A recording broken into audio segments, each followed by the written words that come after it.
refer to, of course, the President of the United States, who was given a Nobel Peace Prize yesterday, sadly, not by the relevant committee, who have already put out a statement saying that they can't simply be transferred. It was a Venezuelan opposition leader who gave President Trump the prize that he is reported to have coveted. But it does bring into a conversation, doesn't it, as regarding the Trumps. Is he good, bad, or ugly? We've been told that the killing in Iran is stopping, and it's stopped, and it's stopping. And there's no plan for executions or an execution or executions. I'm sure if it happens, we'll all be very upset. Well, undoubtedly good. Executions had stopped. But if we don't go in, Russia's going to go in and China's going to go in. And there's not a thing that Denmark can do about it. He wants to seize Greenland, and then there's... You don't have the cards. You're buried there. Your people are dying. You're running low on soldiers. Listen, you're running low on soldiers. It would be a damn good thing. And then you tell us, I don't want a ceasefire. I don't want a ceasefire. I want to go, and I want this. You got to be more thankful. The ugly and ungracious spat with President Zelensky. So is he good, bad, or ugly? Freddy Gray, deputy editor of the Spectator magazine, editor of its US edition, joins me now. There are people now drawing breath in Iran who can give thanks for that directly to President Trump. But is it all good? Morning to you. As regards to the Nobel Peace Prize, I think Tom Lehrer had it right in 1973 when he said that satire died when Henry Kissinger was given the award after carpet bombing Cambodia. For Donald Trump, it is obviously farcical, his very vain obsession with the prize, but I think you could make a pretty good case that far more so than Barack Obama, who won it anyway, he does deserve it. I think his biggest achievement last year was obviously Gaza, where he managed to broker a peace deal, and that's now progressing, albeit with some problems. Yesterday, he announced a rather ridiculous-sounding board of peace that will... We'll see how that gets on. But he is committed to peace. He said in New Year, he said, what I want for the world is peace. And he seems intent on achieving it, even if that makes him unpopular. And you played a clip of the Ukraine scene with Zelensky.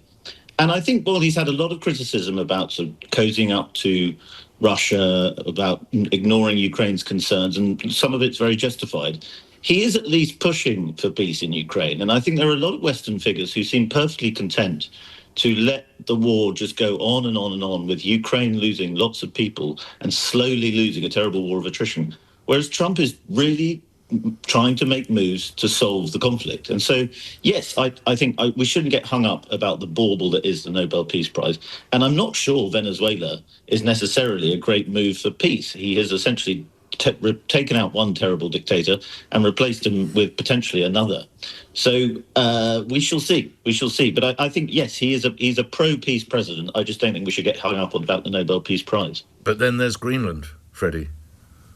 Well, Greenland is farcical. But I think there are strong strategic reasons, a lot of it to do, interestingly, with satellites and data as to why America needs Greenland. They have said this for a long time. Military chiefs in America have said this for a long time. And there may be some kind of accommodation. I don't think we can accuse him of being a warmonger on Greenland quite yet. Although, of course, the noises he makes are ridiculous and cause a lot of aggravation and noise. Lastly, the midterms on the horizon. What might that do to the way that he can exercise his powers and his policies? Well, I think in Trump's circles, they're very concerned that he actually stops talking about the world and trying to solve various conflicts all over the place. Because towards the end of last year, his popularity went down as his voters tended to think he should be focusing on what's going on inside America, not the world.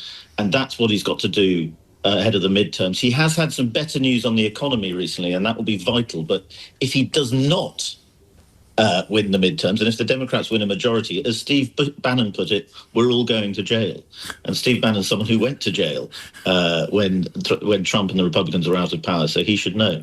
Freddie Gray, always enjoy speaking with you. Thank you. Deputy Editor of the Spectator magazine, editor of its US edition, 11 after 8. Listening to that, Zoe Gardner, who's member of the Stop Trump coalition. There are people who are still alive in Iran because of Trump's threatened intervention. That's a positive, isn't it?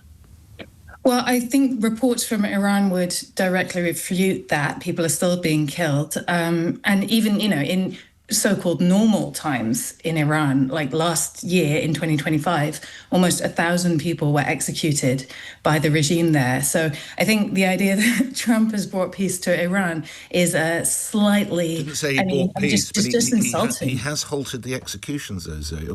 Or let's go... It's insulting because, when we talk about Iranians, we're talking about a people who have suffered under dictatorship and brutal repression for decades and decades. Trump tweeting some ridiculous opinion where it's not his place to come in and decide anything about the situation, and then deciding that actually the assurances of the Ayatollahs that it's all over now is sufficient. It's just frankly embarrassing and insulting to the brave Iranians who are actually standing up against brutality to pretend that Trump is anything to do with peace in that country. Well, let's instead then go to Israel and the fact that many people there, particularly in Israel, believe that they had their hostages, or sadly the remains of their hostages, returned again because of Donald Trump's intervention. How do you respond to that?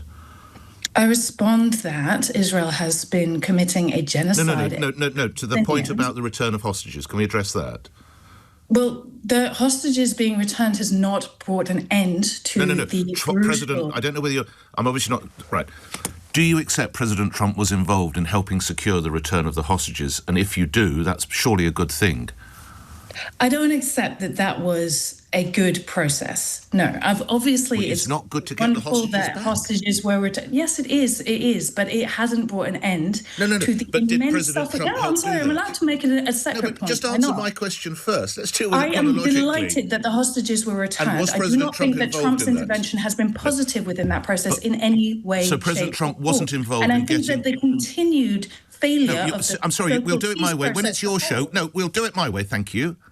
Will you accept, and then we'll discuss the other part, will you accept that those returns were because of President Trump's work? Just a yes or no? No, I think that the returns could have been better achieved. How? Through a true peace process that would have involved not funding a genocide against the Palestinian people, which is what Donald Trump did.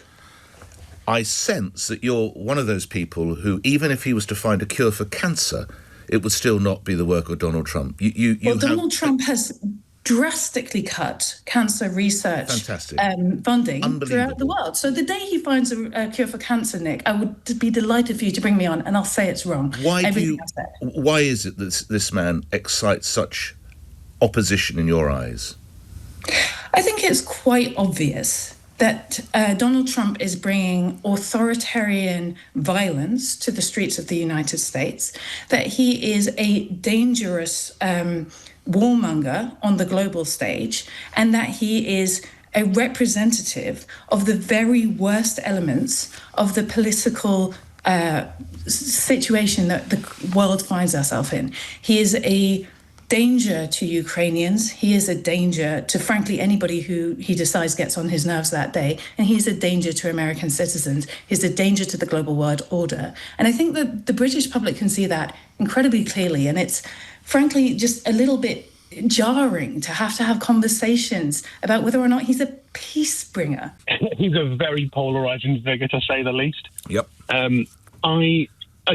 I really enjoyed that interview you did with the lady from the Stop the Trump Coalition, Zoe. Yeah. I don't think she would have given credit to anybody had they disagreed with her position from what I heard. Mm-hmm. Okay. Which is a shame, and you are correct when you say that there are lots of positives, but a peacemaker he is not. Right. Okay.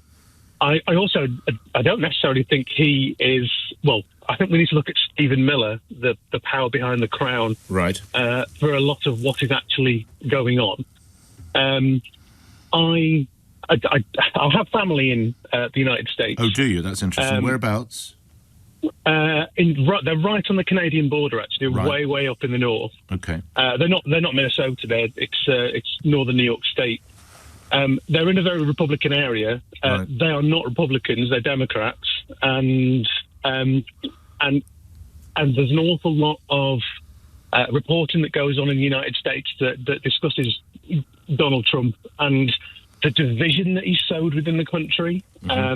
It is very, very polarising. However, on Greenland, interestingly, one of the takes that they had, and there's a number of commentators that have said the same thing, saying that he's going to go into Greenland actually might spell the start of the end of his presidency.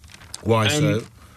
Because an awful lot of Republican lawmakers are so against the idea of Greenland, and a lot of the US military are so against the idea of the US going into Greenland, that it might be the straw that breaks the camel's back in terms of them standing up to what Trump is doing to the Republican Party. Well, if the Republicans have a bad midterms, of course, he's out of political juice. He's out of political power, isn't he? He is, and I think it's quite quaint that you think there might still be midterms. You don't. So I'm not convinced there will be. What your family is saying? They think he'll scrap them. It's honestly up in the air, which is an awful thing to say, really, because they're scrapping elections in this country. Never have said that. Yeah, I would never have said that 10 years ago. But now I'm not so sure. Well, I wouldn't have said that about the United Kingdom, but I can't say that either. No, that's very, very true. I can't say that now. But then again, we're living in a society at the moment where politics is just one disaster after another.